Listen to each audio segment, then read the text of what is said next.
Hello guys, welcome to my channel. The name of my channel is Leisure the Good Time. So let's have some good time at leisure. So last class में हमने discuss किया है नवोदय विद्यालय समिति के 3 classes जिसमें हम previous years questions कर रहे थे। कोई फर्स्ट टाइम इस वीडियो को देख रहे हो, किसी ने प्रीवियस वीडियोस नहीं देखा है तो पहले आप जाकर उनको देखो तो आपको ज़्यादा चीज़ें समझ में आएंगी। तो स्टार्ट करते हैं आज का class. So here goes the very first question. So the very first question goes like, choose the grammatically correct sentence from the following 4 options. तो जो पहला जो क्वेश्चन है वो हमको ग्रामर से मिला है अभी, ठीक है। सो कौन सा इसमें ग्रामेटिकली करेक्ट है वो आपको मैं पेन ले लूं, वो हमें यहाँ बताना है, ठीक है। तो ये किस पे बेस्ड है, क्या आप गेस कर सकते हो? यहाँ पे कॉमा है, इधर भी कॉमा है। तो लगता है कि ये शायद पंक्चुएशन से पूछा गया है कि कहाँ पे हमें पंक्चुएशन मार्क लगाना चाहिए। So let's begin. Let's read the options. My brother's car that was 15 years old had begun to fall apart. Next is my brother's car was 15 years old had begun to fall apart. Third one, my brother's car while it was 15 years old had begun to fall apart. The last one is my brother's car which was 15 years old had begun to fall apart. Actually ये question comma based नहीं है, punctuation पे नहीं है। Actually ये question है relative clause पे। Relative clause सुना है कभी? सुन के थोड़ा टफ लग रहा है, इतना पैनिक होने का जरूरत नहीं है। आपको सिर्फ हु, विच और दैट का डिफरेंस पता होना चाहिए। सो कहाँ हम हु लगाते हैं और कहाँ हम विच लगाते हैं और कहाँ हम दैट लगाते हैं। तो यहाँ पे हमारे पास दैट भी है, वॉज भी है, विच भी है, ठीक है। तो हम क्या लगाएंगे, पहले थोड़ा सा बेसिक कर लेते हैं। हु हम कब लगाते हैं? जब किसी इंसान की बात करते हैं, ठीक है। जैसे कि Ram who is a good boy is going to London, क्योंकि राम की बात हुई तो हमने हु लगा दिया। किसी सामान की बात करेंगे तो क्या लगाएंगे? विच। जैसे कि my iPhone which is red in colour is stolen. अभी आईफोन की बात हुई तो ये एक थिंग है, इंसान नहीं है, इसलिए हमने विच लगाया। अब दैट कब लगाते हैं? दैट तब लगाते हैं जब जो हम जिस चीज के बारे में बात कर रहे हैं अगर उसका इतना आइडिया नहीं है, क्लियर नहीं है, फिक्स्ड नहीं है, डिफाइंड नहीं है। जैसे यहाँ पे किसकी बात हो रही है? माय ब्रदर्स कार, मेरे भाई की कार। किसकी बात हो रही है? मेरे भाई की कार। दुनिया जहान की किसी कार की नहीं, वही कार जो मेरे भाई के पास है, ठीक है। तो यहाँ पे हमारा जो सब्जेक्ट है वो डिफाइंड है। फर्स्ट ऑफ ऑल हम तो ये समझ गए क्योंकि कार की बात हुई है तो हु तो नहीं आएगा, ठीक है, और हु किसी ऑप्शन में है भी नहीं यहाँ पर। सो क्या आएगा? विच आ सकता है या दैट आएगा। पहले तो ऑप्शन से हम एलिमिनेट कर लें कि हमें और आसान हो जाए आंसर को ढूंढने में। एक तो जो सेकंड ऑप्शन है my brother's car was 15 years old had begun to fall apart, इसमें कोई रिलेटिव क्लॉज है ही नहीं, यहाँ पर विच या दैट लगा ही नहीं है, हु तो आएगा ही नहीं, ठीक है। सो ये अपने आप ही एलिमिनेट हो गया, सेकेंड वाला गलत हो गया बिल्कुल। Third one my brother's car while, while का यूज कब होता है? कॉन्टिन्यूअस टेंस में, मैंने पहले ही बताया। जैसे कि जब मैं पढ़ा रही हूँ, वाइल आई एम टीचिंग। जब मैं पढ़ा रही थी, वाइल आई वॉज टीचिंग। जब मैं पढ़ा रही होंगी, while I will be teaching, ठीक है। तो ये कॉन्टिन्यूअस टेंस यहाँ पे है नहीं, तो थर्ड वाला भी हमारा कैंसल आउट हो गया। अब देखो फर्स्ट में क्या है, my brother's car that was 15 years old had begun to fall apart. My brother's car, fourth one में क्या है, my brother's car which was 15 years old had begun to fall apart. ठीक है, क्वेश्चन विच और that पर आकर रुक गया है। तो क्या था हमारा इसका सोल्यूशन कि विच तब लगाएंगे जब हमको पता हो कि हम किसके बारे में बात कर रहे हैं। दैट कब होगा, जब पता नहीं हो।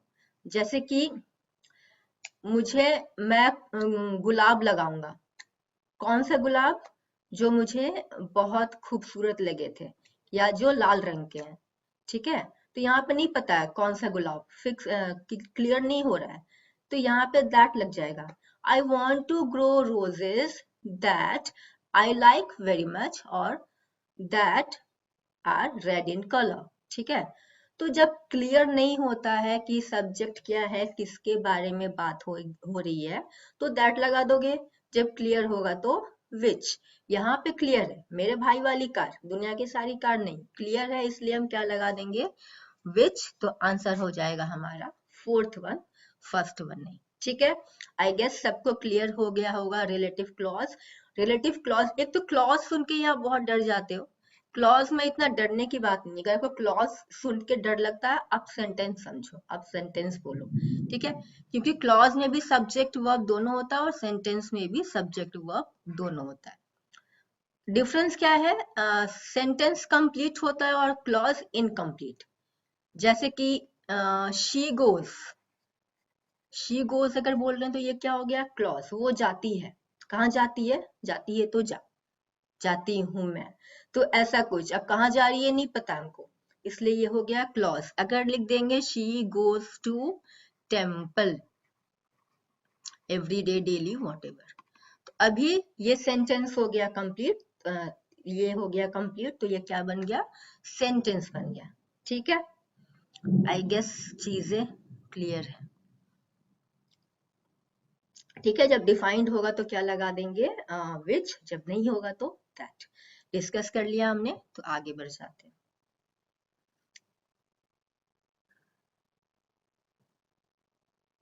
So next question we are having, choose the option that fills the blanks with right tense forms of the given words.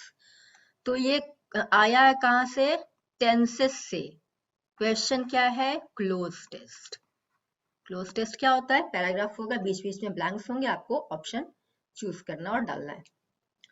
पढ़ लेते हैं पहले क्या है, I was born in Kharagpur in the northern part of India and I dash there until I dash home for studies. My parents dash to Kharagpur from South India long back. ठीक है, तो आपको वर्ब दे दिया गया, कौन सा verb आपको fill करना है। बस आपको ये समझना है कि आप कौन से टेंस में फिल करोगे। एक तो पहले 3 टेंस है, पास्ट, प्रेजेंट, फ्यूचर। अब प्रेजेंट में भी 4 है, पास्ट में भी 4 है, फ्यूचर में भी 4 है ना। जैसे कि past simple, past continuous, past perfect continuous, ऐसे ही ये प्रेजेंट का भी और फ्यूचर का भी है। तो हम कौन सा डालें, तो थोड़ा पहले पढ़ ले एक बार, टेंस समझ ले, कौन सा टेंस यहाँ पे यूज हुआ है। आई वॉज, एक तो यहाँ वॉज लिखा है तो पता चल रहा है कि ये पास्ट में जाएगा, इतना समझ में आया। In Kharagpur in the northern part of India and I dash there until I dash home for studies. My parents to Kharagpur from South India long back. तो एक ही यहाँ पे was दिया हुआ है जो हमें बता रहा है कि ये जो पैराग्राफ है वो पास्ट का है। तो पास्ट में लेंगे, अभी प्रेजेंट और फ्यूचर को भूल जाओ। अभी पास्ट में भी 4 है, past simple, past continuous, past perfect and past perfect continuous. अभी हो क्या रहा थोड़ा समझते हैं। वो खड़गपुर में पैदा हुआ, ठीक है, and dash there until I leave home for studies. Kharagpur में पैदा हुआ और तब तक रहा जब तक वो पढ़ाई के लिए बाहर नहीं गया। मान लो वो 12th तक खड़गपुर में पढ़ा होगा, उसके बाद वो बाहर चला गया।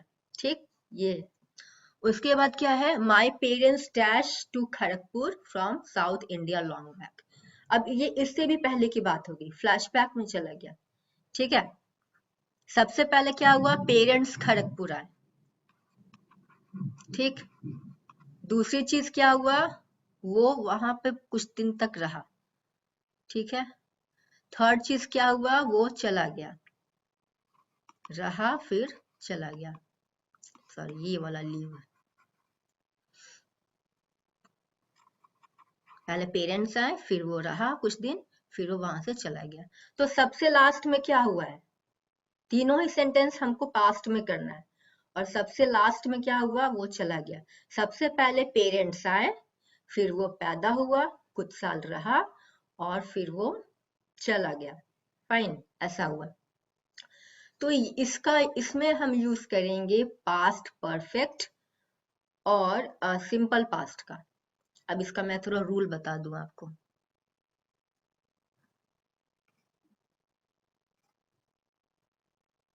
जब भी हमारे पास एक से ज्यादा सेंटेंस है, ठीक है, एक से ज्यादा सेंटेंस है और सभी पास्ट में हुए, और वो काम साथ में नहीं हुआ, एक काम पहले हुआ, दूसरा काम उसके बाद हुआ, तीसरा काम उसके बाद हुआ, कुछ वैसा सीक्वेंस में है काम, तो क्या होगा, जो काम सबसे बाद में हुआ है वो रहेगा सिंपल पास्ट में, जो काम सबसे बाद में हुआ है वो रहेगा सिंपल पास्ट में, बाकी के सारे सेंटेंस रहेंगे पास्ट परफेक्ट में, ठीक है। जैसे मान लो दो सेंटेंस लेकर चलते हैं कि जब मैं घर आई उसके पहले खाना बन चुका था, तो क्या होगा, when, पहले क्या हुआ था, पहले खाना बना उसके बाद वो आई, दोनों ही पास्ट में है, लेकिन दोनों काम साथ में नहीं हुए, पहले खाना बना फिर वो आई। तो क्या हो जाएगा, when I came home or reached home, food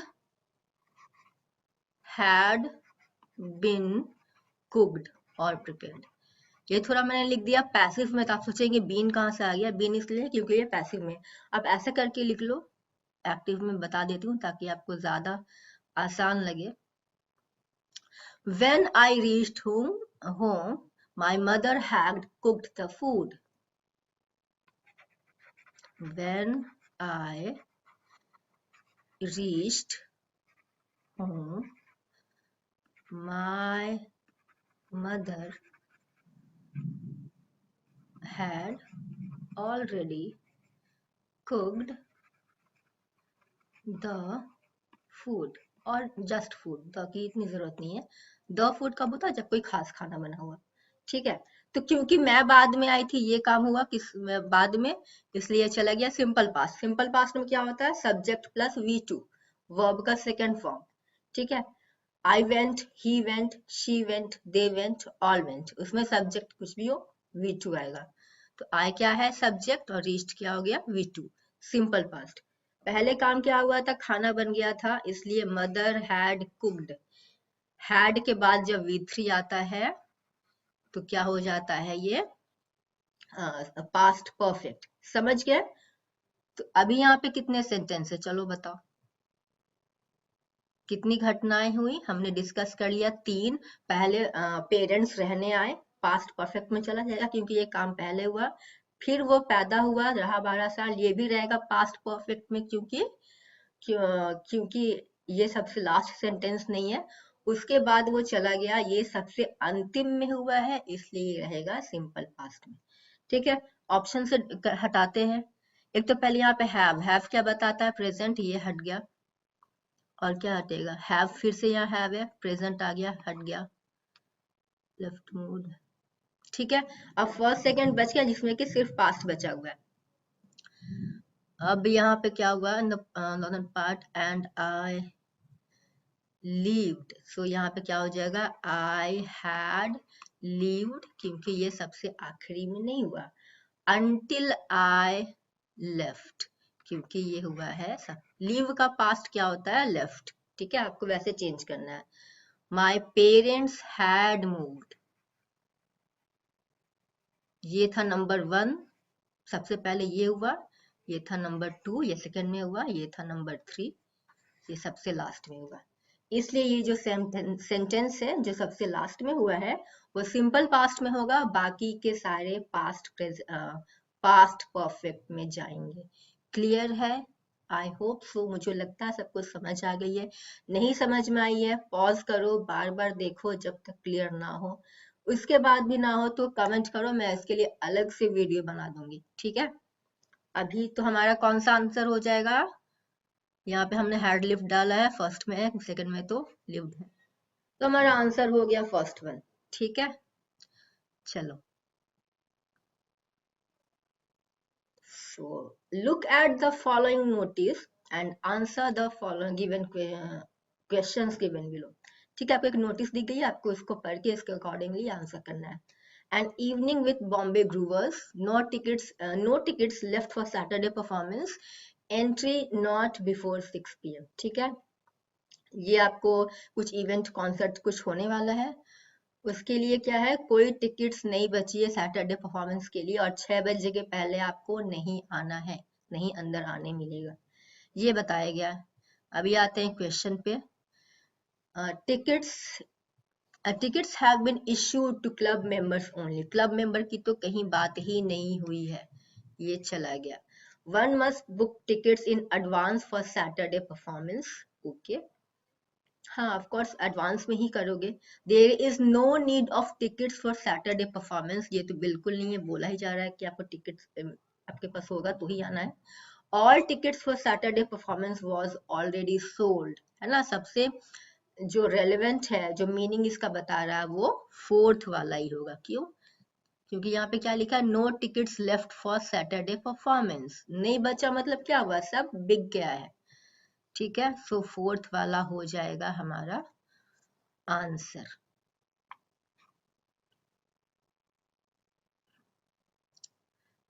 oh shit, so fourth वाला हो जाएगा आंसर। थोड़ा सा मैं इसको साफ कर दूं, ठीक है। So fourth one is our answer. आ जाते हैं अगले सवाल पर। The following lines are taken from one of the famous tragedies of Shakespeare। So, फिर से शेक्सपियर से क्वेश्चन है, तो थोड़ा आसान लगना चाहिए। अगर नहीं लग रहा है तो थोड़ा पढ़ लो, क्योंकि बाकी शेक्सपियर का क्या है कि इसके बारे में हमको सबसे ज्यादा पता होता है, तो अगर इससे क्वेश्चन आ रहे हैं तो डेफिनेटली थोड़ा आसानी है कंपैरेटिवली। सो ये किसी फेमस ट्रेजेडी के लाइंस उठाकर दिए गए हैं। पहले तो लाइंस क्या पढ़ते हैं, Do thou not see my baby at my breast that sucks the nurse asleep। thou का मतलब क्या होता है, you, and दोस्त का मतलब do। so do you not see my baby at my breast that sucks the nurse asleep। कोई idea है ये लाइन कहाँ से लिया गया है? Anybody? What linguistic device is used here? तो ये जो लाइन्स है इनमें कौन सा linguistic device यूज हुआ है? foreshadowing, metaphor, allusion या फिर simile। तो ये जो कुछ आइडिया मिल रहा है, एट माई ब्रेस्ट या नर्स अस्लीप सक्स, कुछ भी।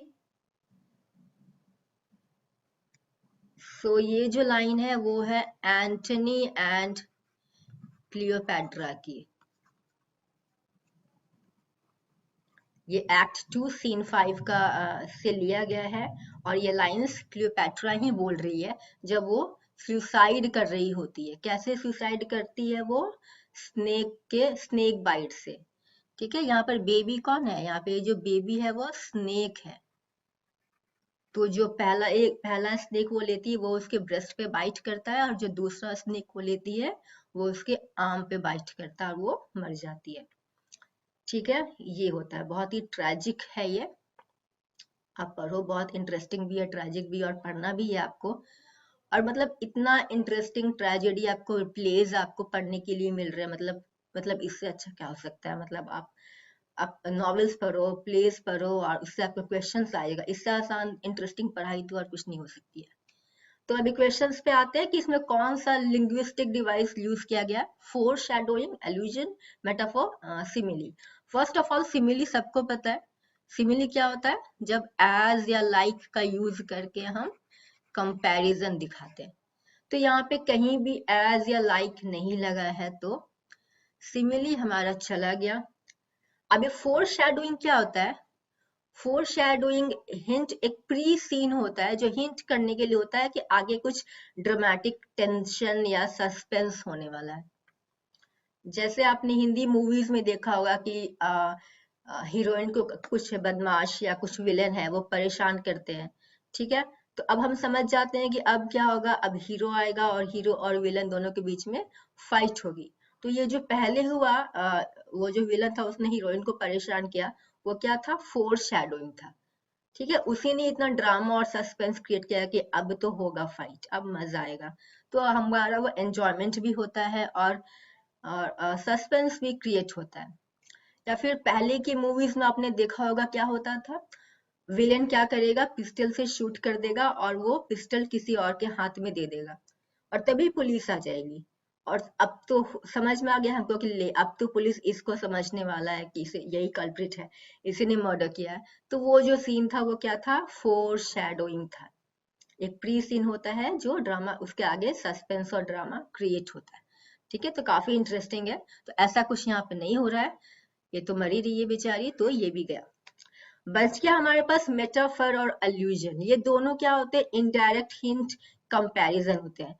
तो जब भी आपके पास मेटाफर अल्यूजन ये दोनों ही ऑप्शन दिया गया हो तो आप हमेशा मेटाफर को किया करो, क्योंकि अल्यूजन जो है वो मेटाफर का ही एक पार्ट है, वो अलग से नहीं है। अगर मेटाफर नहीं होता तो हम अल्यूजन दे देते, क्योंकि हमारे पास मेटाफर है तो हम वही डालेंगे, ठीक है। तो यहाँ पे जो बेबी किसके लिए यूज हुआ, स्नेक के लिए, यही यहाँ पर मेटाफर था।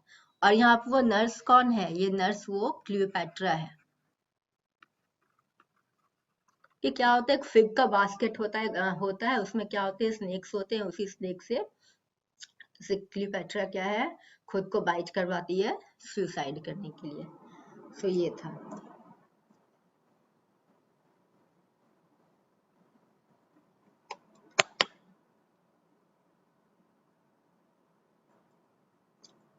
आते हैं हमें नेक्स्ट क्वेश्चन पे।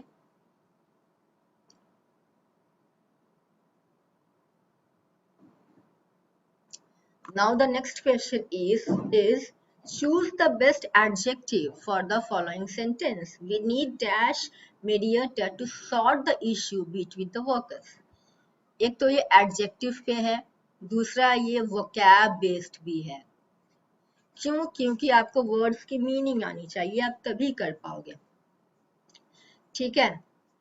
So adjective होता क्या है, एडजेक्टिव होता क्या है, जो हमें नाउन के बारे में कुछ भी बताता है, इंफॉर्मेशन देगा, डिस्क्राइब करेगा। मतलब ये रेज्यूमे है, सीवी है, बायोडेटा है, मैंने कई बार आपको पहले ही बता दिया। एडजेक्टिव क्या है, नाउन का सीवी है, बायोडेटा है, रेज्यूमे है, जो भी है, ये सब कुछ है, ठीक है। अब ऑप्शन क्या है, वी नीड डैश मेडिएटर।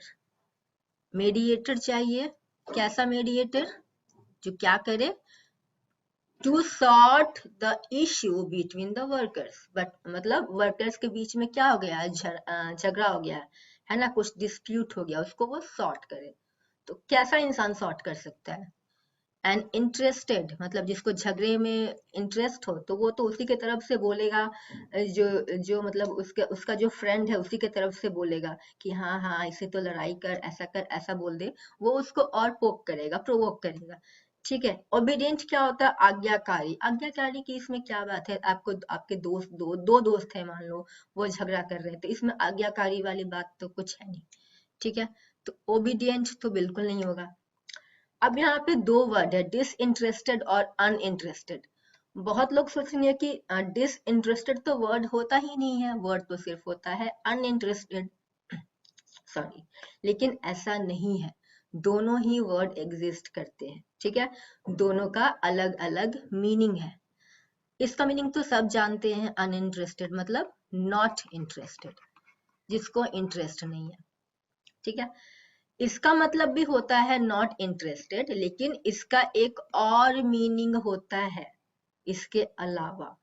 वो मीनिंग क्या है, वो मीनिंग होता है unbiased, impartial, neutral, fair, just. Just मतलब इसी से बना है जस्टिस, न्याय, मतलब जो न्याय करे वो है just, he is very just, मतलब वो किसी के तरफ से नहीं बोलता है, ऑब्जेक्टिव है वो, ठीक है, इज ऑब्जेक्टिव अनबायस्ड। तो साथ साथ में आप कुछ वर्ड्स भी सीख लो अच्छे अच्छे। तो अनबायस्ड, इम्पार्शियल, जस्ट, ऑब्जेक्टिव और डिसइंटरेस्टेड, ये सब एक दूसरे के सिनोनिम्स हैं, ठीक है, मतलब सबका मीनिंग एक ही है। जो किसी के पक्षपात जो ना करे, पक्षपाती ना हो, ठीक है, तो जो किसी के फेवर में फैसला जो सही है उसके फेवर में फैसला दे, अपनी जान पहचान देखकर, अपनी दोस्ती यारी देखकर फैसला ना दे। कौन सा आंसर हो जाएगा? सी, अ डिसइंटरेस्टेड मीडिएटर, ठीक है। ओबिडेंट की कोई बात ही नहीं है, ये तो होगा ही नहीं, और फोर्थ का भी जिसको इंटरेस्ट ही नहीं है, अरे मुझे क्या ही मतलब है, तुम लोग लड़ो या क्या करो, तो वैसे भी फोर्थ भी कोई मीनिंग नहीं दे रहा है, ठीक है। तो आंसर हो जाएगा थर्ड वन। काफी आसान था ये। Next, the following two sentences have to be combined using the relative clause. Again we have a question from relative clause. Identify which of the given four options has the right answer. So again ये relative clause पे है, मतलब हमको who, which या that का सही use करने आना चाहिए, उसी पे ये क्वेश्चन, ठीक है। तो क्वेश्चन क्या है? Naresh is good in biology, he joined medical course, ठीक है, नरेश बायोलॉजी में अच्छा, उसने मेडिकल कोर्स ज्वाइन कर लिया। अब आते हैं ऑप्शंस पे। Naresh joined medical course but he is good in biology. First of all relative clause में बट नहीं होता, तीन ही होते हैं, हु, whom, सॉरी whom हटा दो फिलहाल, कंफ्यूज नहीं करेंगे, हु, विच और दैट, ठीक है। whom हो जाएगा ऑब्जेक्टिव केस में, उसकी अभी जरूरत नहीं है, फालतू में कॉम्प्लिकेट नहीं करेंगे चीजों को। तो हु विच दैट चाहिए, तो पहले वाले में तो है ही नहीं हु विच दैट, ठीक है। यहाँ पे है बट तो होता है कंजंक्शन, तो ये चला गया, फर्स्ट वाला तो चला ही गया। Naresh who is good in biology has joined medical college, ठीक है। Third one, Naresh while good in biology has joined medical course. So while का यूज पहले ही बताया, कॉन्टिन्यूअस टेंस में, प्रीवियस क्लास में ही बताया है, मैं बार बार एक ही चीज नहीं बता सकती, हमें और भी चीजें पढ़नी है, तो आप वीडियो को थोड़ा सा ये बैक जाओ और देख लो, या फिर प्रीवियस वीडियो में भी देख सकते हो। तो थर्ड भी नहीं होगा। Fourth one, Naresh has join medical course when he is good in biology. Fourth में भी देखो व्हेन है, हु विच दैट जैसा कुछ नहीं है, तो फोर्थ भी नहीं होगा। वैसे भी नरेश क्या है? इंसान है, इंसान के लिए हमेशा हम हु ही लगाएंगे, तो सेकंड वन बिल्कुल सही है, Naresh who is good in biology has joint medical course, तो सेकंड वन हो जाएगा हमारा आंसर। आई होप आप लोगों को चीजें समझ आ रही है, मैं जैसे बताती हूँ आप लोगों को वो समझ आता है, नहीं आता है तो प्लीज कमेंट करके बताओ क्या समझ नहीं आया, और किसी टॉपिक पे वीडियो चाहिए अलग से तो मैं वो भी आपके लिए बना दूंगी।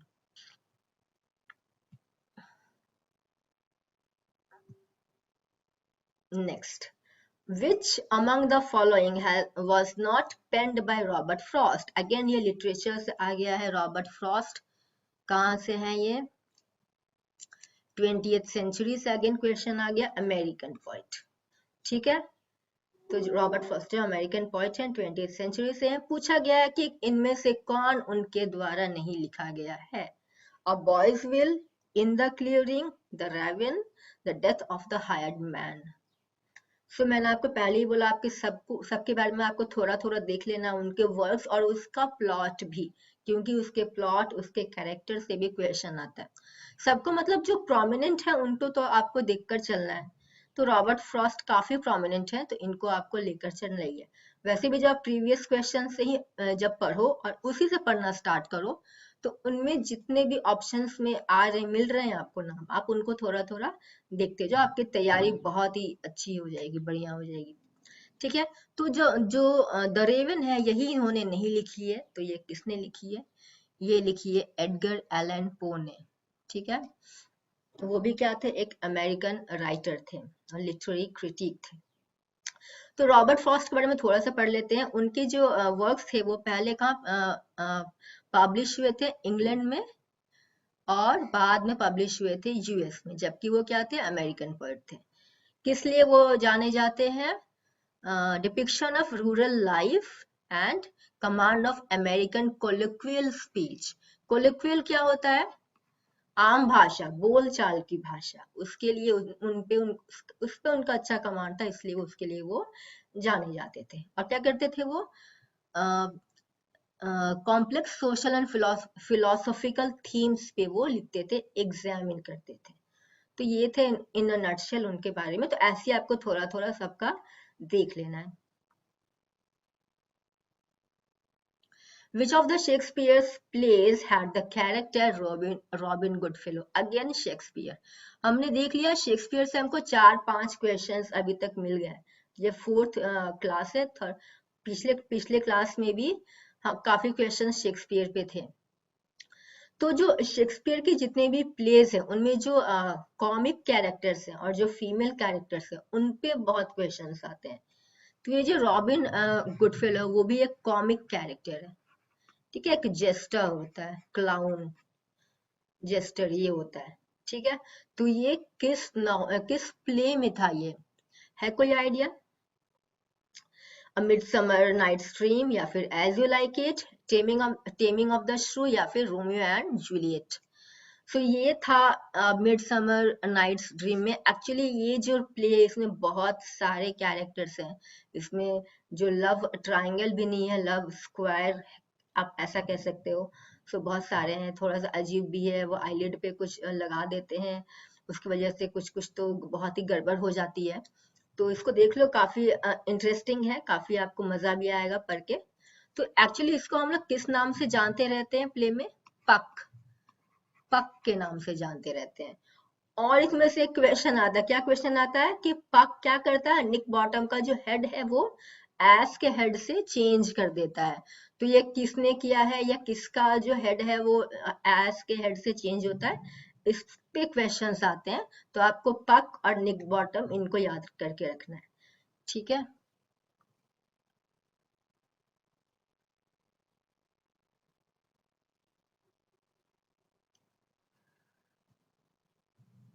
So one of the 4 options given below has the perfect form of the tense of the given sentence. Choose the right one. Again question कहाँ से आ गया? Tense से आ गया। So कौन सा grammatically correct है आपको बस ये बताना है। Shashi reads all the articles on molecular biology. ठीक है, ये sentence है। अब ऑप्शंस क्या है? Shashi has read all the articles on molecular biology, Shashi had reading all the. एक तो हैड रीडिंग ऐसा कभी नहीं होता है, ठीक है। हैड रीडिंग जब भी आपको हैज, हैव या फिर हैड मिले, उसके बाद इमीडिएटली अगर कोई वर्ब आता है तो वो सिर्फ वर्ब का थर्ड, कोई मेन वर्ब आता है तो वो सिर्फ थर्ड फॉर्म में आएगा, ठीक है। तो रीडिंग कौन सा फॉर्म है? 4th। एक्चुअली मैं वर्ब के 5 फॉर्म्स बताती हूँ। जैसे मैं ऐसे बताती हूँ, V1, V2, V3, V4 और V5। जैसे गो का लेंगे तो गो, वेंट, गॉन। 4th होता है ING फॉर्म, गोइंग। और ये होता है SES वाला, गोज, ठीक है। मैं इस तरीके से बताती हूँ तो आप कंफ्यूज ना हो, V4 क्या है, V1 क्या है, V2 क्या है, ठीक है, ऐसा है। तो जब भी आपको हैज, हैव, हैड दिखे उसके इमीडिएटली बाद अगर मेन वर्ब है तो कौन सा होगा? थर्ड फॉर्म होगा। तो रीडिंग कौन सा है? ये V3 नहीं है, ये V4 है, तो इसलिए सेकंड वाला चला गया। Shashi read all of the articles on molecular biology. Shashi have read all the articles on molecular biology. अब ये बाकी की जो 3 है ये खुद में तो करेक्ट है, ग्रामेटिकली करेक्ट है, लेकिन अब इसका मीनिंग सबसे अच्छा कौन दे रहा है ये बताना है। ये पहला वाला कौन सा है? Has red. हैज के बाद ये क्या लग गया है? V3 है ना, रीड, रेड, रेड होता है, तो ये क्या हो गया? Present perfect. शशि रेड, ये V2 है, तो ये क्या हो गया? Past simple. अच्छा ये भी हो गया पास्ट, या ये यहाँ तो प्रेजेंट में, तो थर्ड वन भी हो गया हमारा कैंसिल। और शशि हैव, शशि सिंगुलर है ना, तो वर्ब कैसा होना चाहिए? सिंगुलर। वर्ब तो हैव तो है प्लूरल, तो ये सब्जेक्ट वर्ब अग्रीमेंट जो सिंटेक्स है उससे ये गलत हो गया, ठीक है। तो कौन सा है सही? Shashi has read all the articles on molecular biology. ठीक है, बहुत ही आसान था, जिनको टेंस का पता उनके लिए बहुत ज्यादा आसान क्वेश्चन था। बढ़ते हैं आगे। अब ये डेटा हमको पहले भी दिया गया था, हमने सेकंड या थर्ड क्लास में किया है इसी सेम डेटा पे क्वेश्चन, फिर से डेटा सेम है बट क्वेश्चंस क्या है, अलग है। The following table is a part of sales letter, मैंने पहले भी बता दिया था ये चीज कि जिनको सेल्स लेटर नहीं पता होगा वो ये क्वेश्चन ऐसे ही स्किप कर देंगे कि हमें तो पता नहीं, बट ऐसा कुछ है नहीं, यहाँ पे क्वेश्चन सेल्स लेटर से रिलेटेड है ही नहीं। ठीक है, आपको जो क्वेश्चन है वो डेटा रिलेटेड है। So which could be the reason inferred for the fall of LED sale during the first quarter? Infer मतलब मैंने बताया था आपको इससे क्या पता चलता, आप क्या पता कर पाते हो। People do not like to spend money in the start of the new year. Start of the new year मतलब Jan, Feb, मार्च, इन सब महीनों की बात हो रही है, तो उस टाइम पे पैसे नहीं खर्च करना चाहते, ऐसा है क्या इसमें? ये जैन टू अप्रैल का है, अप्रैल का क्लास है, तो इसमें तो इतने लोगों ने लिया, यहाँ भी इतने लोगों ने, तो लोग तो पैसे खर्च कर रहे हैं, ऐसा तो नहीं है कि मतलब किसी ने नहीं लिया, बहुत लोगों ने लिया, तो ये गलत हो गया, कुछ ने तो लिया है।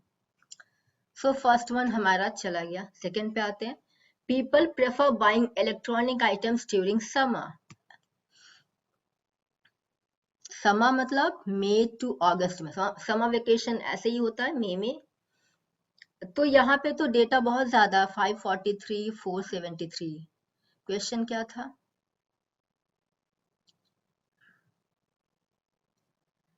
People prefer buying electronic items during summer. अच्छा, देखते हैं अभी, ये हो सकता है, आगे देखते हैं और क्या है हमारे पास। People wait for festival offer to buy television sets, अभी इस पे आते हैं।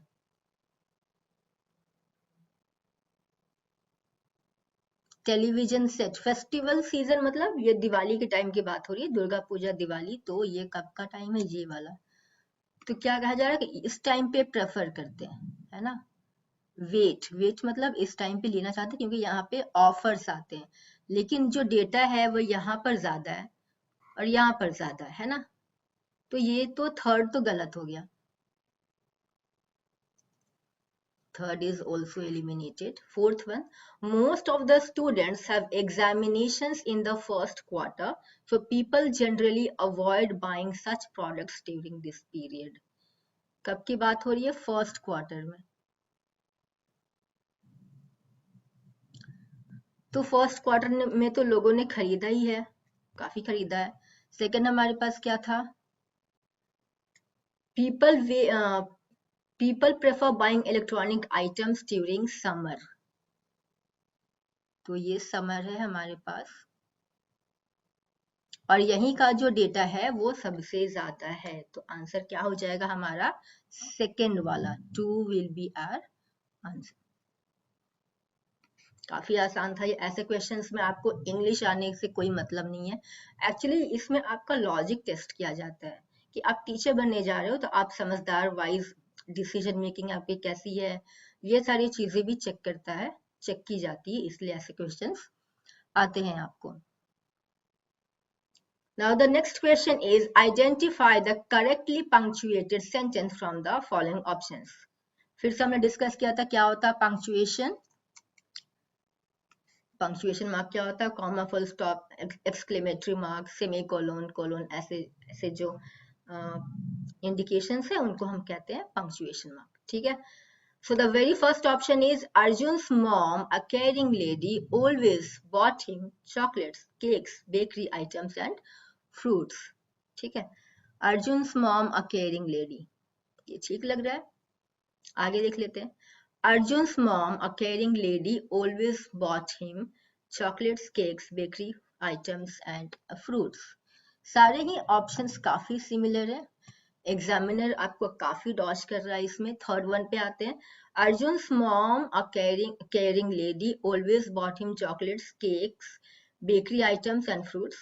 फोर्थ वन देखते हैं, Arjun's mom, a caring lady, always bought him chocolates, cakes, bakery items and fruits.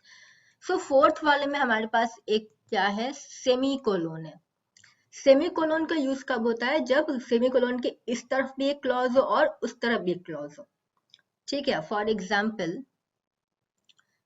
Ravi was hurt, he knew Rahul only said it to upset him. तो यहाँ पे जो सेमी कोलोन है, इसके पहले भी एक क्लॉज है और इसके बाद में भी एक क्लॉज है ना। लेकिन यहाँ पर हमारे सेंटेंस में ऐसा कुछ नहीं है, यहाँ पे कोई क्लॉज नहीं है ना, सब्जेक्ट वर्ब नहीं है, यहाँ पे कोई वर्ब नहीं है, वर्ब नहीं है मतलब क्लॉज नहीं है। तो फोर्थ वन तो कैंसिल हो गया। अर्जुन की जो मॉम है एक केयरिंग लेडी है। ठीक है, तो हमारे पास कॉमा जो है 2 बार आना चाहिए, अर्जुन मॉम के बाद भी और अ केयरिंग लेडी के बाद भी। तो वो सिर्फ थर्ड वाले में आया है, तो आंसर हो जाएगा हमारा थर्ड वन। ठीक है, फर्स्ट वन और सेकंड वन में एक एक जगह पे कॉमा नहीं है। ठीक है, फर्स्ट में कहाँ पे कॉमा मिसिंग है, यहाँ पर। सेकंड में कहाँ पे मिसिंग है, यहाँ पर। इसलिए ये दोनों भी गलत हो गया, आंसर हो गया third one. Next, one of the following sentences is grammatically correct, identify the sentence। एक ही सही है, बाकी के 3 क्या हैं, गलत है। तो ये जो क्वेश्चन है ये किस पे है, बेस्ड है। पहले ऑप्शंस देख लेते हैं। Not only the chairman but also workers dislikes the recommendation given by the environmental board. Second one is, in the backyard of my grandfather's house are the buried corpses of many small animals killed by the wild wolf. Miss Sarda, our English teacher, believes that students who major in commerce or science stream ruins their creativity. The singer along with her accompanying musicians are singing beautifully। तो ये जो question है ये फिर से है subject concord, subject agreement और syntax, अब जिस भी नाम से जानते हो। जैसा कि मैंने कहा है बहुत ही इंपॉर्टेंट है। इसमें आप देख रहे हो सारे ही क्वेश्चंस कैसे पूछे जा रहे हैं, 4 ऑप्शन में 4 रूल पूछ लिया गया है, देखने के लिए कि आपने सारे रूल पढ़े हैं कि नहीं, आपको सारे रूल्स पता है कि नहीं। तो मैंने पहले ही बताया इसमें इतना नहीं पैनिक करना है, इसका एक ही रूल होता है, इसमें इतना डरना नहीं है कि जैसा सब्जेक्ट होगा वैसा वर्ब होगा। सब्जेक्ट अगर सिंगुलर है तो वर्ब सिंगुलर, सब्जेक्ट अगर प्लूरल है तो वर्ब प्लूरल। ठीक है, हमें बस ये आइडेंटिफाई करना आना चाहिए कि हमारा सब्जेक्ट कैसा है, सिंगुलर या प्लूरल। जब ये पता चल गया तो हम उसके अकॉर्डिंग वर्ब लगा देंगे। ठीक है, जैसे कि फर्स्ट वाले पे आते हैं, नॉट ओनली। पहले तो सब्जेक्ट ढूंढो कौन कौन सा है। नॉट ओनली द चेयरमैन, एक तो चेयरमैन और ये क्या, not only the chairman but also workers dislikes, ये है वर्ब, ये है सब्जेक्ट 1, ये है सब्जेक्ट 2 और ये है वर्ब। तो अब हमें पता करना है कि पूरा मिलाकर सब्जेक्ट सिंगुलर हुआ या प्लूरल हुआ।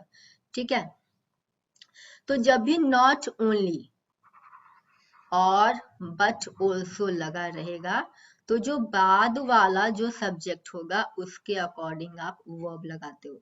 मतलब सब्जेक्ट क्या बन जाता है आपका, प्लूरल।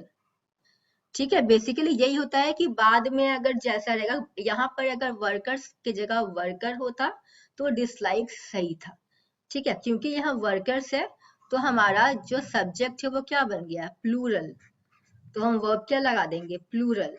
डिसलाइक्स कैसा वर्ब है, सिंगुलर। ठीक है, वर्ब के केस में उल्टा हो जाता है, जब एस लगा है तो सिंगुलर, एस हट गया तो plural.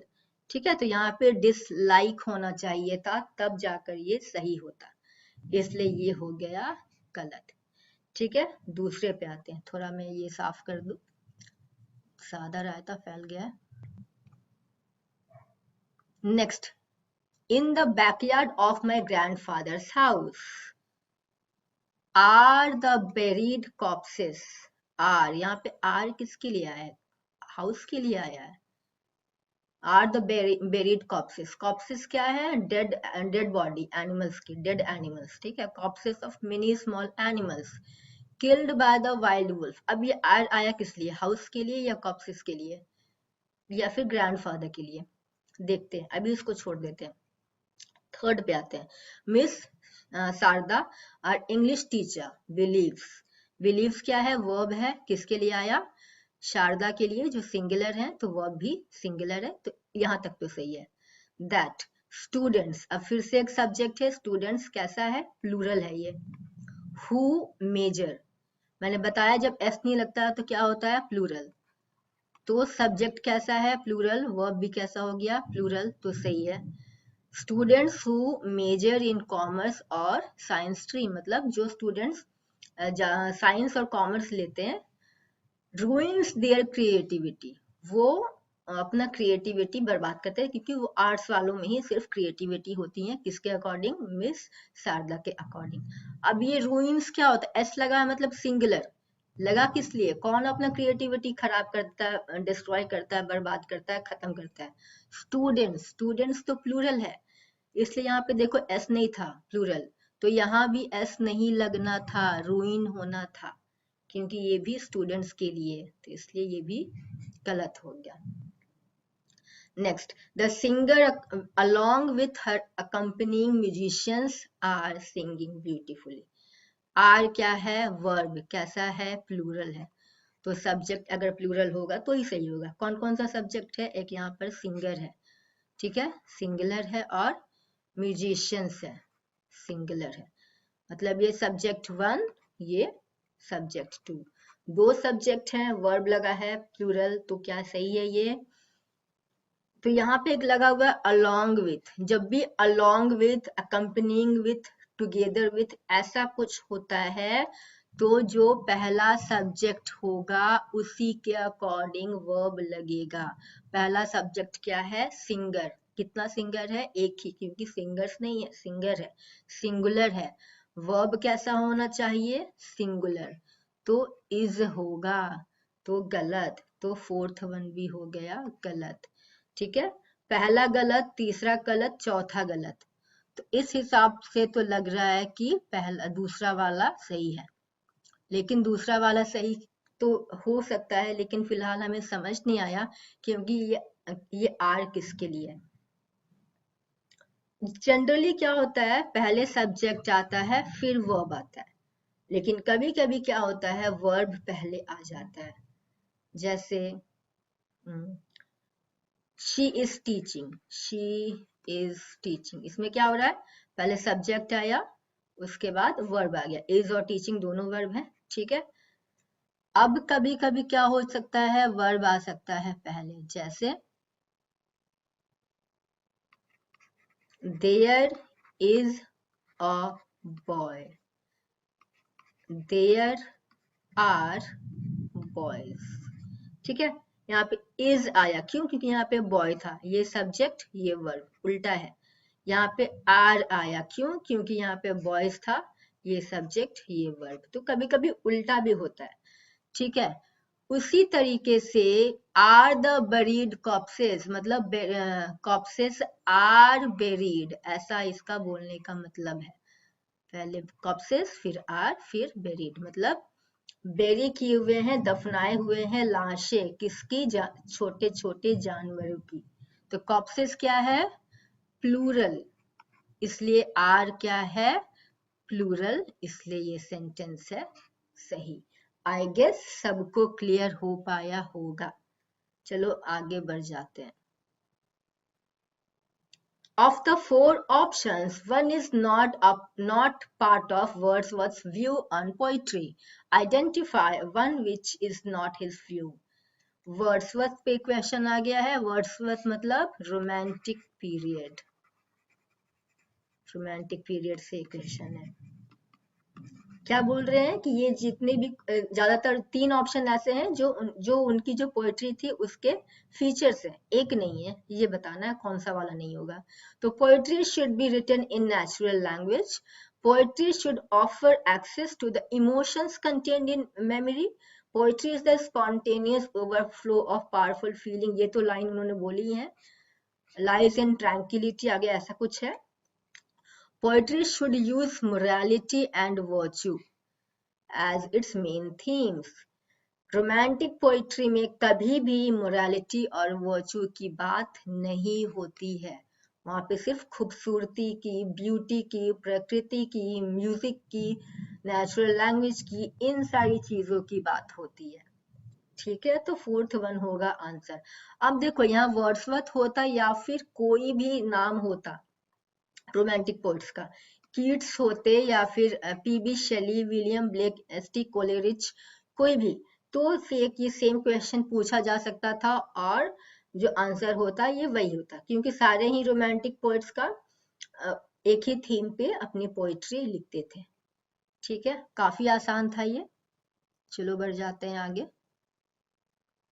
Who is the novelist who wrote a series of novels set in the fictional Yoknapatawha County in Mississippi?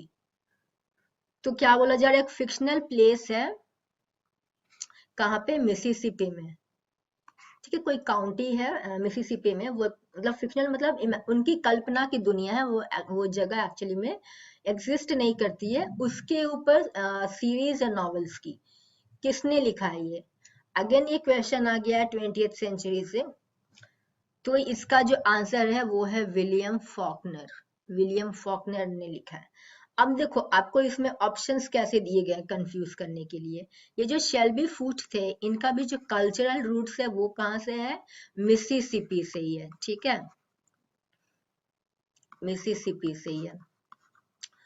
और तो इसमें आप थोड़ा सा कंफ्यूज हो जाओगे कि नहीं, क्योंकि उनके कल्चरल रूट्स मिसिसिपी से, और आपने अगर विलियम फॉकनर नहीं पढ़ा है तो आप क्या करके आओगे, शेल्बी फूट। बट ऐसा नहीं, उनके रूट्स थे बट वो लिखते नहीं थे। तो इसका जो आंसर है वो है विलियम फॉकनर। बाकी जो विलियम मॉरिस है वो इंग्लिश है, बाकी की ये तीन क्या है, अमेरिकन है। So was an American writer known for his novels and short stories set in the fictional Yoknapatawha County based on Lafayette County, Mississippi, where Faulkner spent most of his life.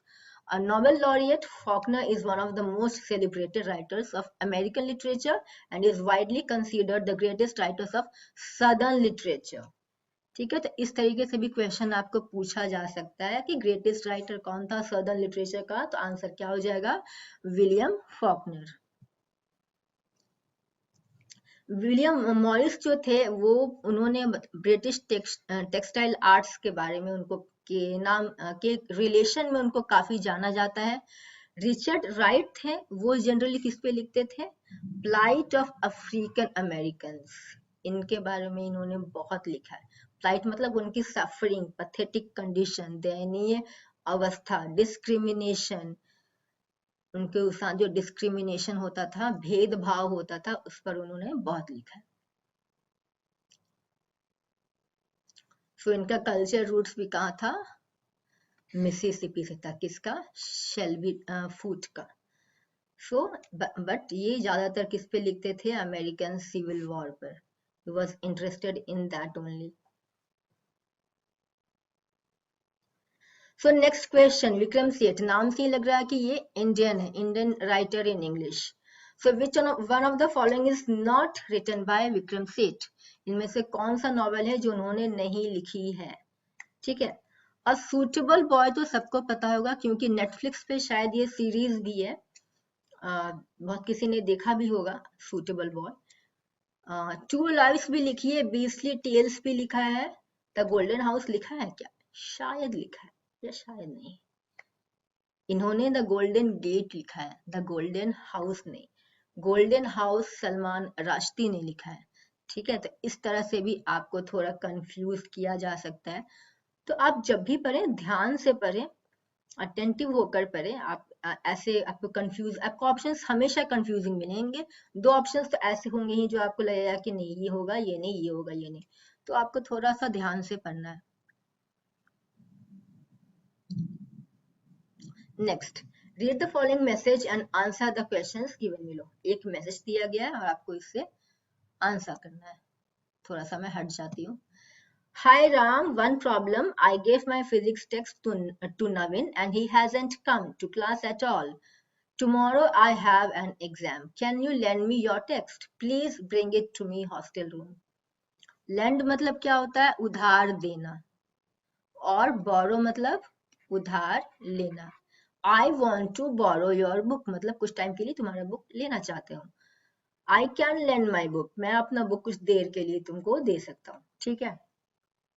तो अब क्या हो गया है, अरुण क्या कर रहा है, वो राम को बोलता है, क्या बोलता है कि जो नवीन है मेरा बुक लेकर नहीं आया और कल मेरा एग्जाम है, तो प्लीज तुम मेरे हॉस्टल में लाकर पहुंचा दो, ठीक है। अब इससे क्या हो रहा है, who can be held responsible for the problem mentioned in the message, शुरू में ही लिखा है वन प्रॉब्लम, तो ये जो प्रॉब्लम हुई, जो उसका एग्जाम है अरुण का, और उसके पास बुक नहीं है, उसके लिए कौन जिम्मेदार है, फिजिक्स टीचर, टीचर तो बीच में है ही नहीं बेचारा, इसको तो हटा ही दो। नवीन राम का नाम तो है, अब कैनॉट बी सर्टेन, क्या ऐसा भी हो सकता है कि आपको समझ नहीं आ रहा, ऑफ कोर्स समझ आ रहा कि नवीन ने बुक नहीं लाई है तो नवीन की गलती है, तो आंसर क्या हो जाएगा, नवीन, ठीक है। राम से तो उसने हेल्प मांगी है कि तुम लाकर दे दो। Next, which of the following should not be included in the event report of an organisation, ये जो रिपोर्ट राइटिंग वगैरह होती है, आप 11-12 की बुक्स देख लो, report writing, article writing, notice writing, ये सब देख लो, सबका थोड़ा थोड़ा जो फॉर्मेट वगैरह देख लो, किसमें कौन सा कैसे लिखते हैं, तो ये आपके लिए काफी आसान हो जाएगा। तो इवेंट रिपोर्ट में इनमें से क्या नहीं लिखा जा सकता है, मान लो स्कूल में ही कोई इवेंट हुआ है, कोई उसमें कोई कंपटीशन हुआ, क्विज कंपटीशन हुआ, डिबेट हुआ, सिंपोजियम हुआ, कुछ वैसा हुआ है, तो हम उसमें से क्या क्या बता सकते हैं, एक तो ब्रीफ सिनॉप्सिस देंगे, थोड़ा सा हम उसको ब्रीफ संक्षेप में बताएंगे कि ये कंपटीशन हुआ, ये चीफ गेस्ट आए थे, इन्होंने इनॉग्रेट किया, फिर कंपटीशन हुआ, इसमें ये क्वेश्चंस पूछे गए, इस टीम ने बड़ा अच्छा परफॉर्म किया, किसी का नाम भी बोल सकते हो कि इसने बड़ा अच्छा परफॉर्म किया। टारगेट ऑडियंस के बारे में भी बोल सकते हैं कि ऑडियंस ने भी बहुत कॉपरेट किया, बहुत एंजॉय किया, ये सारी चीजें। इवेंट का टाइटल, ये काफी हम नोटिस की तरह लिखते हैं, इवेंट का टाइटल लिख देते हैं, उसके बाद कौन लिख रहा है वो लिख देते हैं, फिर हम लिखना स्टार्ट करते हैं, ठीक है। तो 100 to 125 वर्ड्स में आप इसको लिखते हो। तो फर्स्ट सेकेंड थर्ड तो करते हैं। Result of the questionnaire, questionnaire क्या होता है, सेट ऑफ क्वेश्चंस, मान लो क्विज क्वेश्चंस हैं उसमें, तो आप उस सारे क्विजेस का आंसर क्या है ये आप नहीं बताते हो उसमें, ठीक है, तो ये नहीं होता है, सो फोर्थ वन नहीं होगा, ये काफी आसान था। Fill in the blanks with the right word for the following sentence. अभी ये ऑप्शन देखकर क्या समझ में आया, ये सारे ऑप्शन क्या है, ये सारे ऑप्शन है कंजंक्शंस, तो ये क्वेश्चन जो आ गया है कंजंक्शन से आ गया है। जंक्शन आपने सुना होगा, किसी स्टेशन के नाम के सामने मुरी जंक्शन, पटना जंक्शन भी है शायद, I guess so. So junction पे एक्चुअली क्या होता है, जंक्शन पे बहुत सारे ट्रेन आती हैं, बहुत सारी ट्रेन वहां से खुलती हैं, मतलब वो कनेक्टर है किसका, रूट्स का। सो कंजंक्शन भी वैसे ही सेंटेंसेस, फ्रेजेस और क्लॉजेस को कनेक्ट करता है, कनेक्टर है, ठीक है, ठीक है, इसलिए इसका नाम क्या है, कंजंक्शन है, ठीक है। अभी क्वेश्चन पे आते हैं, your work this past month has been excellent, dash your customer base has really increased, ठीक है, शायद जो कोई सेल्स पर्सन है, सेल्स में काम करता होगा, उसका जो सीनियर है, उसका जो अथॉरिटी है, बॉस है, वो उसको शायद प्रेज कर रहा है कि your work this past month has been excellent, बहुत अच्छा काम किया, तुम्हारे कस्टमर बेस भी बहुत बड़ा है, ठीक है, ऐसा बोल रहा है। अभी आते हैं ऑप्शन पे, इन एडिशन टू मतलब क्या होता है, इसके अलावा, मोर ओवर भी मतलब क्या होता है, इसके अलावा, अपार्ट फ्रॉम, ऑल्सो, बट क्या होता है, लेकिन, ऑन द अदर हैंड मतलब इसके अलावा, ठीक है। तो बट, इन एडिशन टू और मोर ओवर का यूज कब करते हैं, जब कोई चीज बोल रहे हैं उसी को कंटिन्यू करना है, ठीक है, उसी के फेवर में बोलना, मतलब अगर कुछ पॉजिटिव बोल रहे हो तो आगे भी पॉजिटिव ही बोलना है, कुछ नेगेटिव बोल रहे हो तो आगे भी नेगेटिव ही बोलना है, तो फर्स्ट सेकेंड वाला ऑप्शन लेंगे। बट और ऑन द अदर हैंड, ये होता है कॉन्ट्राडिक्ट करने के लिए, जो आप बोल रहे हो उसका उल्टा बोलना है। रोहन अच्छा लड़का है लेकिन लेजी बहुत है, ठीक है, अच्छा तो एक तरफ तो वो बहुत अच्छा है, दूसरी तरफ लेजी ही बहुत है ना, जब आप एक पॉजिटिव एक नेगेटिव बोलते हो तो बट या ऑन द अदर हैंड ये सब का यूज करते हैं, ठीक, ये थोड़ा बेसिक जान गया। अभी आते हैं क्वेश्चन पे, तो your work this past month has been excellent, your customer base has really increased, तो पहले वाले सेंटेंस में तारीफ हो रही है, दूसरे वाले में भी तारीफ हो रही है। अब यहाँ पर देखो सेमी कोलोन लगा है क्योंकि दोनों तरफ क्या है, क्लॉज है, ठीक है, या दोनों तरफ सेंटेंस भी हो सकता है। ओके, क्योंकि दोनों तरफ पॉजिटिव है तो थर्ड और फोर्थ तो नहीं होगा, क्योंकि इसका यूज कब होता है, जब पॉजिटिव नेगेटिव होता है। तो ऑप्शन रह गए हैं दो, इन एडिशन टू और मोर ओवर। दोनों का मीनिंग तो सेम है, अभी क्या करें फिर। तो इन एडिशन टू के बाद जो आपने पहले बोला है वो मेंशन करना पड़ेगा, like your work this past month has been excellent, in addition to this, या फिर in addition to your performance. उसके बाद आप बोलोगे your customer base has really increased. But यहाँ पे इन एडिशन टू के बाद कुछ नहीं है, परफॉर्मेंस, योर परफॉर्मेंस जैसा, या this in addition to this, या तो यहाँ पे दिस होता या फिर परफॉर्मेंस होता, तो इन एडिशन टू लगा सकते थे। मतलब इन एडिशन टू के बाद आपको प्रीवियस वाली बात को पहले मेंशन करना है, उसके बाद आप कोई नई बात बोल सकते हो, ठीक है। तो इसलिए क्या हो गया, इन एडिशन टू भी चला गया क्योंकि आपने प्रीवियस बात को नहीं मेंशन किया है। तो बच क्या गया, मोरओवर। यही होगा हमारा आंसर कि पिछले महीना तुम्हारा बहुत अच्छा परफॉर्मेंस था, उसके अलावा तुम्हारा कस्टमर बेस भी बढ़ा है। फाइन, समझ, आई गेस मुझे ऐसा लगता है कि आपको मोरओवर और इन एडिशन टू का डिफरेंस नहीं समझ में आया। नहीं आया तो प्लीज या तो कमेंट करो या फिर वीडियो को 3-4 बार करके देख लो तो क्लियर हो जाएगा, क्योंकि मैं थोड़ा फास्ट बोलती हूँ, मुझे फास्ट बोलने की आदत है, इसलिए आप 3-4 बार करके देख लो। नेक्स्ट क्वेश्चन पे आ जाते हैं। विच sentence follows the given sentence.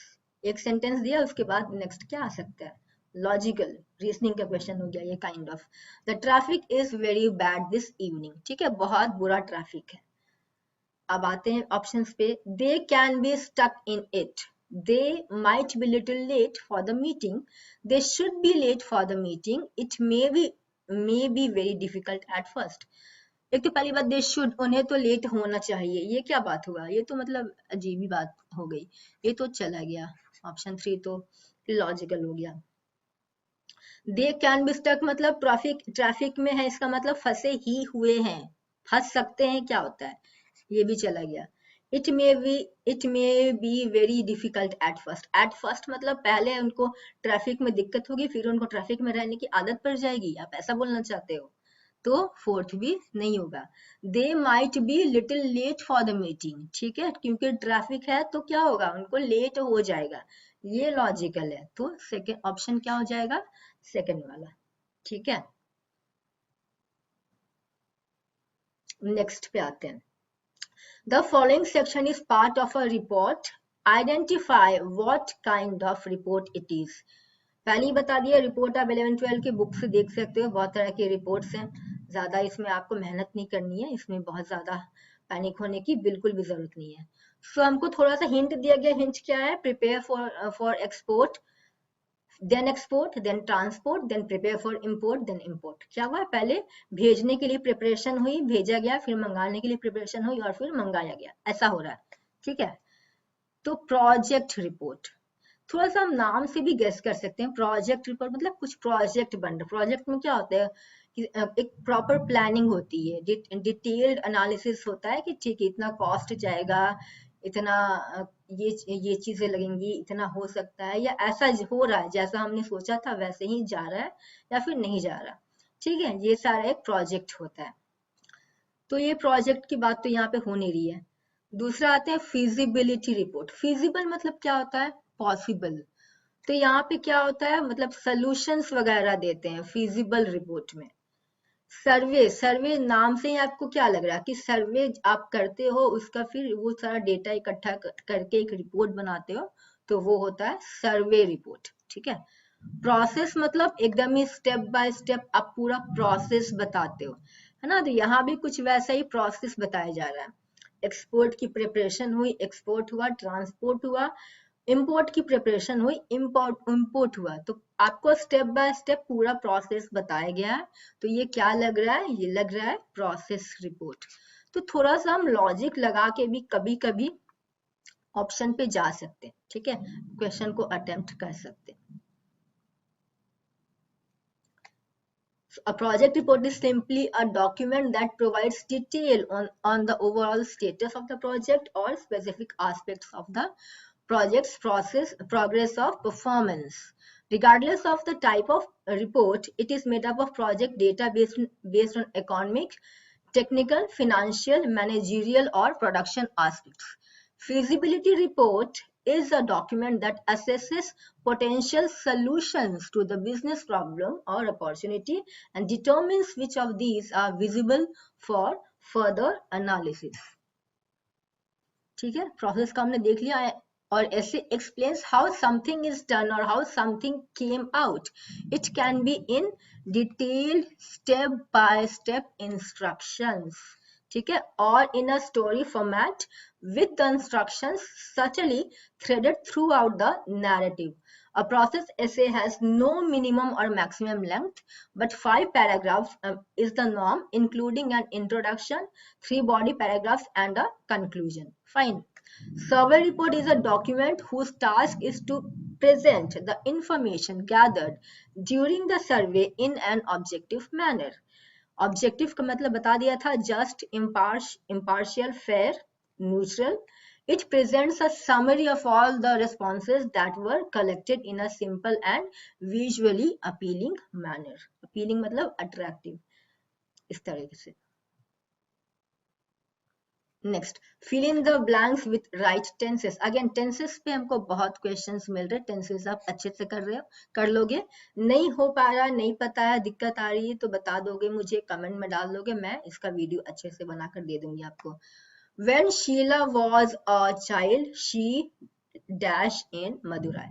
एक तो यहाँ was क्या बता रहा, पास्ट में जाएगा.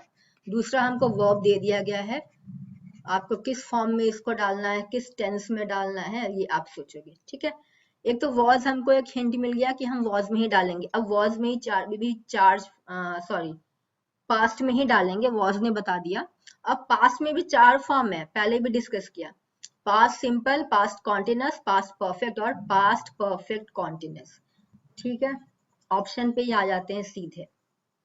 लिव क्या है, लिव, लिव्स, ये सब कब होता है, प्रेजेंट में, तो ये चला गया.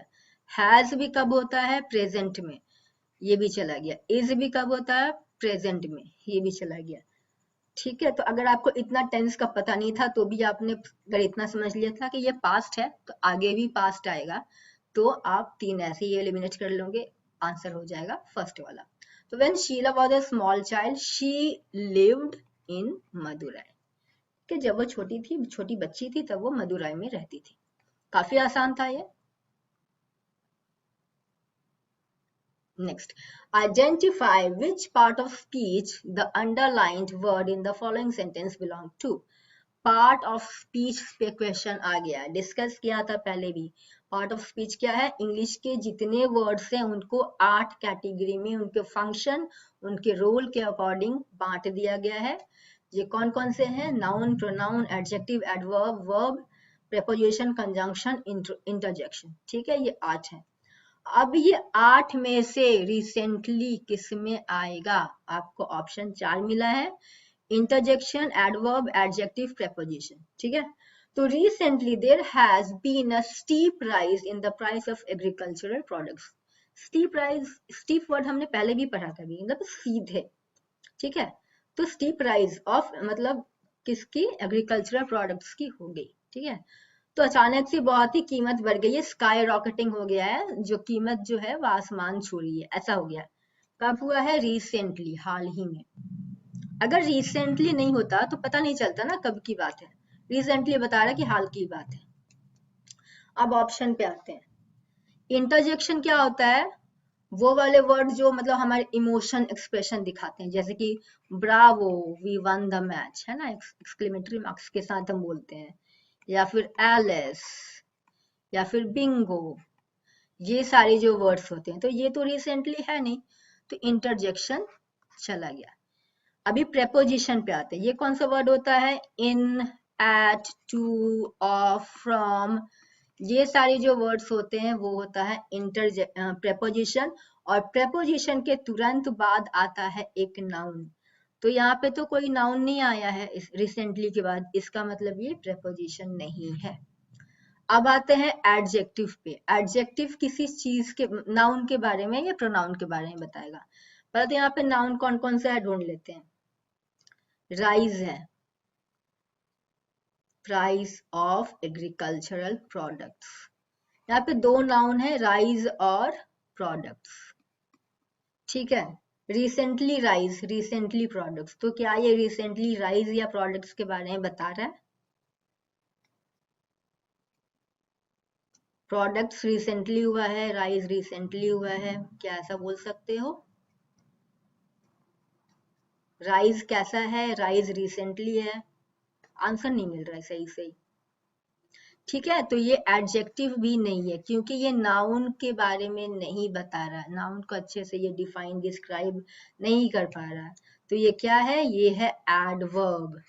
एडवर्ब क्या होता है, जो किसी सेंटेंस को मॉडिफाई करता है, किसी वर्ब को, एडवर्ब को या एडजेक्टिव को मॉडिफाई करता है। तो सेंटेंस क्या था, there has been a recent rise in the price of agriculture products.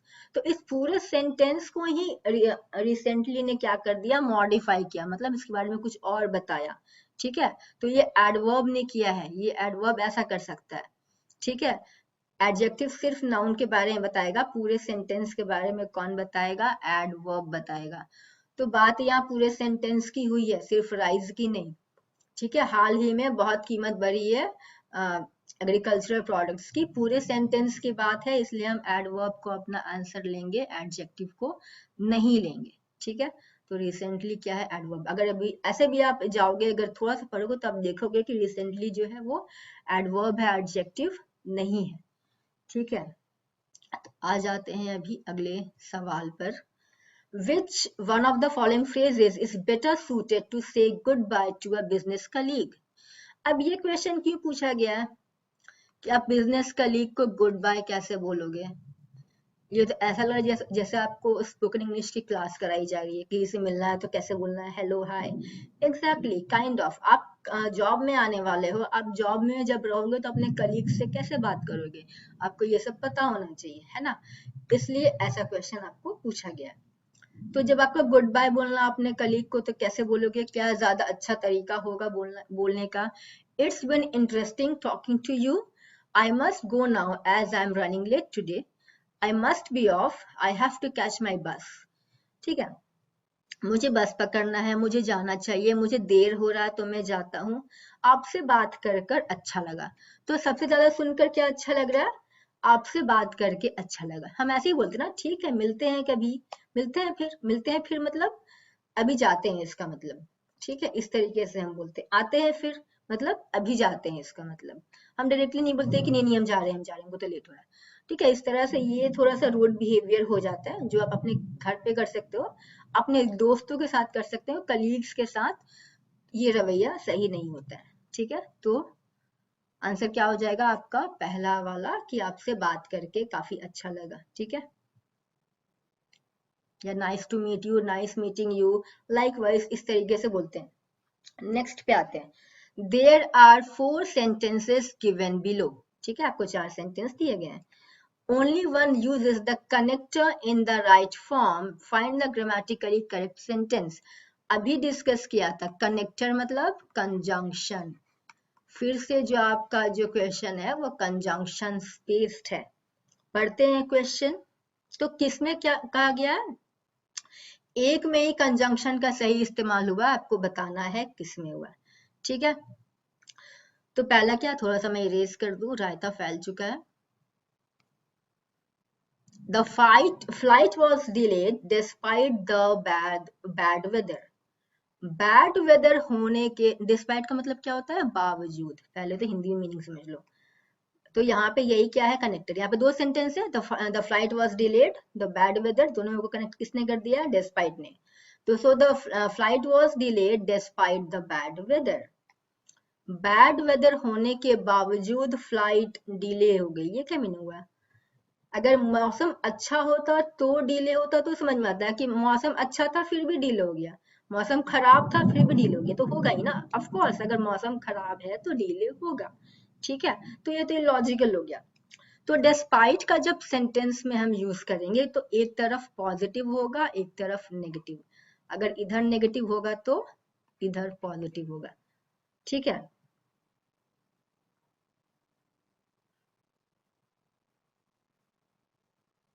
अगर यहाँ पे बैड को हटा के गुड कर देते तो ये पार्ट क्या हो जाता, पॉजिटिव। ये तो नेगेटिव है, वॉज डिलेड, कुछ खराब हुआ मतलब नेगेटिव, कुछ अच्छा हुआ मतलब पॉजिटिव।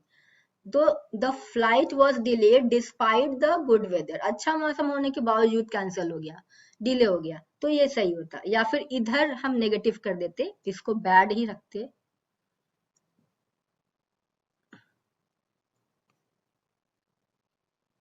है ना, और ये पॉजिटिव नेगेटिव ही रखो। The flight was on time कर देते, ठीक है, पॉजिटिव हो गया इसका मतलब।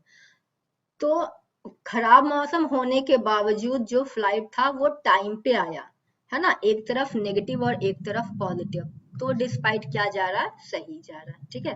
तो डिस्पाइट का यूज कब करेंगे, जब एक तरफ नेगेटिव हो एक तरफ पॉजिटिव हो, ठीक है। बट हमारे सेंटेंस में कैसा है, दोनों ही तरफ क्या है, नेगेटिव, फ्लाइट डिले हुई है नेगेटिव, मौसम बैड है नेगेटिव, ठीक है। तो अगर दोनों पॉजिटिव है दोनों नेगेटिव है तो डिस्पाइट का यूज नहीं करते हैं, किसका यूज करते हैं, डिस्पाइट का उल्टा क्या होता है, बिकॉज, ठीक है। दोनों तरफ अगर पॉजिटिव हो या नेगेटिव हो तो यूज करेंगे बिकॉज का। The flight was delayed because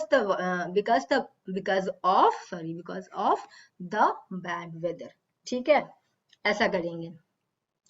तो पहला वाला तो हमारा हो गया गलत। नेक्स्ट पे आते हैं, we can not stop the destruction of our environment unless we change our attitude and lifestyle. इस पे आते हैं बाद में, पहले नीचे चलते हैं। The dance programme was cancelled because of the fact that many tickets were sold, because not many tickets were sold, tickets बहुत बिके नहीं इसलिए क्या हुआ, प्रोग्राम कैंसिल हो गया। तो because of the fact that इतना लिखना जरूरी है, सिर्फ बिकॉज लिखते तो काम नहीं चलता हमारा। The dance program was cancelled because not many tickets were sold. हमको इतना लिखने का जरूरत नहीं था, सिर्फ because ही काफी था, इसलिए ये भी क्या हो गया, गलत हो गया। लास्ट पे आते हैं, he wanted to be a doctor and he became an engineer. इधर क्या है, डॉक्टर बन गया, बनने वाला था, अच्छी बात है।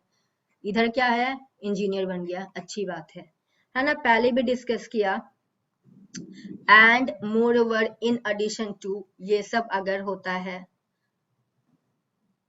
सॉरी मैंने लॉजिक गलत दे दिया, वो कुछ और करने वाला था लेकिन उसने कुछ और किया, है ना। हम बोलना क्या चाहते हैं कि वो डॉक्टर बनने वाला था लेकिन वो इंजीनियर बना, वो डॉक्टर बनने वाला था और वो इंजीनियर बना, कैसे बोलेंगे इसको, है ना। हमको कुछ उसको कंट्राडिक्ट करना है, उल्टा करना है, पहली वाली बात को हम काट रहे हैं, तो इसके लिए हम बट का यूज करते हैं, एंड का नहीं। he wanted to be a doctor but he became an engineer, ठीक है। कंट्राडिक्ट करना है, काटना, उसका उल्टा बोलना है, तो हम बट लगाएंगे। एंड कब लगाते हैं, जब उसी चीज को कंटिन्यू करते हैं, ठीक है। he was pursuing medical and he became a doctor, तो वो सही होता, ठीक है। सो फोर्थ वाला भी हमारा गलत, पहला हो गया था गलत, थर्ड हो गया था गलत, फोर्थ हो गया था गलत। सेकंड पे आते हैं, we can not stop the destruction of our environment unless, ठीक है। कब तक हम डिस्ट्रक्शन नहीं रोक सकते, अनलेस, जब तक we change our attitude and lifestyle, जब तक हम अपना एटीट्यूड और लाइफस्टाइल ना चेंज कर रहे। हम लोग बोल रहे हैं ना चेंज करें, तो कहीं पर नॉट होना चाहिए था, unless we don't change our attitude and lifestyle, है ना। हम बोल तो ऐसे ही रहे, जब तक हम अपना एटीट्यूड और लाइफस्टाइल ना चेंज करें, unless we don't change it, ठीक है। बट ऐसा नहीं होता है, ठीक है। कैसा नहीं होता है, अनलेस के बाद किसी नेगेटिव वर्ड का यूज नहीं होता, ठीक है। अनलेस या अनटिल के बाद, अनलेस लगा हो या अनटिल लगा, उसके बाद सेंटेंस नेगेटिव बोलते हैं लेकिन नॉट या डोंट नहीं लगाते हैं, ठीक है। अनलेस में ही नॉट, नो, डोंट सब आपका छुपा हुआ है, ये इसके साथ ही है। तो unless we change our attitude and lifestyle, तो ऐसा ही है और ये सेंटेंस सही है। अनलेस और अनटिल, अनलेस अनटिल में क्या डिफरेंस है? हिंदी में तो दोनों को जब तक ही बोलते हैं, जब तक मैं ना आऊं तुम यहीं पे रहना, और एक जब तक आप नहीं पढ़ोगे तब तक आप पास नहीं होगे, ठीक है। तो किस सेंस में है ये एक्चुअली टाइम के सेंस में हम बोलते हैं, और ये कंडीशन के सेंस में है ना। यहाँ पे जैसे यहाँ पे अनलेस लगा है, कंडीशन क्या है कि जब तक हम अपना तरीका नहीं चेंज करेंगे, जब तक हम खुद को बदलेंगे नहीं, तब तक एनवायरनमेंट का डिस्ट्रैक्शन रुकेगा नहीं, कंडीशन हो गया।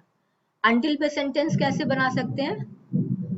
डोंट मूव एनीवेयर और डोंट मूव अंटिल आई कम, जब तक मैं ना जाऊं कहीं मत जाना, कहीं मत जाना, मत लगाया हमने, नेगेटिव वर्ड बोला, लेकिन इंग्लिश में ऐसा नहीं लिखा कि अंटिल, कहाँ गया मेरा cursor, until I don't come, until के बाद क्या आया? आई कम, पॉजिटिव सेंटेंस, ठीक है। टाइम की बात हो रही है कि जब तक मैं ना हूं, जिस टाइम तक ना हूं, अगर मैं 1 घंटे तक नहीं आई तो आपको 1 घंटे तक यहीं पे खड़े रहना है, ठीक है। तो ये समझ जाइए कि अंटिल अनलेस के बाद हमेशा पॉजिटिव सेंटेंस लिखते हैं, लेकिन उसका मीनिंग नेगेटिव होता है, क्योंकि दोनों अंटिल में डोंट या नॉट या कोई नो, जो भी नेगेटिव वर्ड आप लेना चाहते हो वो हिडन है, ठीक है। आई गेस आपको चीजें क्लियर होंगी, तो आपका आंसर क्या हो गया? सेकंड वाला, ठीक है। नेक्स्ट पे आ जाते हैं। So the last question for today's class, fill in the blanks with right options. It is not good for our environment if everyone dash to drive dash own vehicles. Everyone कैसा है? Singular, हर इंसान, एक ही इंसान मतलब, है ना। फिर यहाँ वर्ब लगाना है एक यहाँ पे, क्योंकि सेंटेंस कैसा बनता है? सब्जेक्ट के बाद हमेशा वर्ब आता है जनरली, तो यहाँ एक वर्ब लगाना है, कैसा लगना चाहिए? सिंगुलर। यहाँ पे क्या है? ये सब्जेक्ट। तो वॉन्ट्स सिंगुलर है, वॉन्ट्स यहाँ भी है, यहाँ वॉन्ट है, वॉन्ट प्लूरल होता है, ये चला गया, ठीक है। इट इज क्या बता रहा है कि प्रेजेंट की बात है, यहाँ पे वॉन्टेड है, पास्ट हो गया, ये भी चला गया। दो ऑप्शन बच गए हैं, वॉन्ट्स वॉन्ट्स, तो पहला में तो वॉन्ट्स ठीक है, दूसरे पे आते हैं। wants to drive dash own vehicles। अब यहाँ पे दो ऑप्शन है, देयर और देयर्स। क्या डिफरेंस है दोनों में? देयर्स हम तब लगाएंगे जब पहले से जिसके बारे में बात हो रही है वो मेंशन है, like this is my vehicle, there is, और दैट व्हीकल, जो भी लिख लो, that vehicle there is theirs, ठीक है। यहाँ पे देयर्स का क्या मतलब है? Their vehicle. अब यहाँ पे व्हीकल लिखने की जरूरत क्यों नहीं पड़ी? क्योंकि व्हीकल पहले से मेंशन है, तो देयर्स का यूज तभी करेंगे जब जो हम जिस नाउन की बात कर रहे हैं वो पहले से मेंशन है। जैसे यहाँ पे व्हीकल लिखा है, तो अगर पहले से इधर व्हीकल कहीं मेंशन होता तो हम देयर्स लिखते, और देयर्स पे आकर हमेशा सेंटेंस खत्म हो जाता है, ठीक है। तो अगर हम देयर्स लगाएंगे तो यहाँ पे सेंटेंस खत्म नहीं होगा, इसलिए देयर्स नहीं हो सकता, क्या होगा? देयर होगा, ठीक है। It is not good for our environment is if everyone wants to drive their own vehicle, ठीक है। तो आंसर कौन सा हो जाएगा? फर्स्ट, क्योंकि theirs हमेशा लास्ट वर्ड होगा, वहीं पे सेंटेंस खत्म हो जाएगा, और theirs के बाद जो नाउन यूज करना है उसका पहले से मेंशन होना चाहिए, जो कि हमको सेंटेंस में यहाँ पे नहीं दिख रहा है। आई गेस सबको क्लियर हो गया, नहीं हुआ तो प्लीज कमेंट में लिखो, या फिर वीडियो को बार बार देखो, या फिर इस पे अगर चाहिए देयर, देयर्स पे, देयर्स क्या है? पोजेसिव एडजेक्टिव है, ठीक है, और प्रोनाउन भी होता है, दोनों में कैसे डिफरेंस होगा वो सब मैं डिस्कस कर दूंगी जब इसके लिए एक अलग सा वीडियो बनाऊंगी, ठीक है। तो ये था लास्ट क्वेश्चन, और यहाँ पे हो रही है बहुत तेज बारिश, तो मैं वीडियो को करती हूँ यहीं पे क्लोज, लेकिन आपको क्या करना है? सब्सक्राइब, छुप छुप कर देखना बंद करो, सब्सक्राइब करके आओ और वीडियो को एंजॉय करो। ठीक है, तब तक टाटा, बाय बाय।